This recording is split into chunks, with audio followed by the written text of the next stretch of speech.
Ils se retrouvent toute la semaine dans les mêmes trains. Caen Paris, 6h07 le matin, Paris-Caen, 18h10 le soir.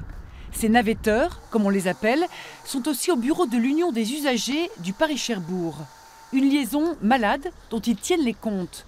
Depuis le début de l'année, les retards cumulés sur la ligne atteignent 281 heures. Alors cette grève perlée, c'est une épine de plus dans leur agenda déjà bien chargé. On va se débrouiller, c'est-à-dire qu'on va essayer de trouver des trains, soit prendre le train le plus tôt le matin et puis le soir dès qu'on peut partir le soir. Moi j'ai pas le choix, il faut que je fasse le trajet tous les jours. Donc c'est vrai que ça va pas arranger, ça va impacter sur la vie du quotidien, sur la vie avec l'employeur parce que ça veut dire des retards évidemment en perspective. Frédéric Lacour travaille dans un hôpital parisien. Elle ne peut pas s'absenter. Ses deux copains de train, eux, ont la chance d'avoir un peu plus de souplesse. Je prends le train lundi, mardi, mercredi et jeudi, vendredi, donc je fais du télétravail. Et à ce sujet, si jamais la SNCF fait des grèves le mardi, je pourrais décaler éventuellement une journée, y aller le jeudi et non pas y aller le mardi éventuellement.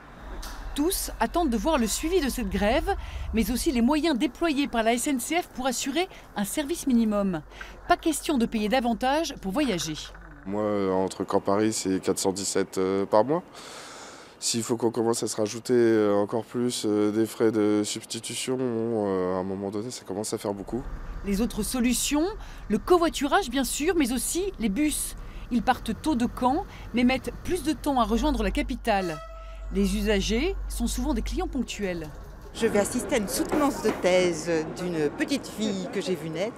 Et donc, il me fallait un aller-retour rapide sur Paris dans des horaires qui coïncidaient.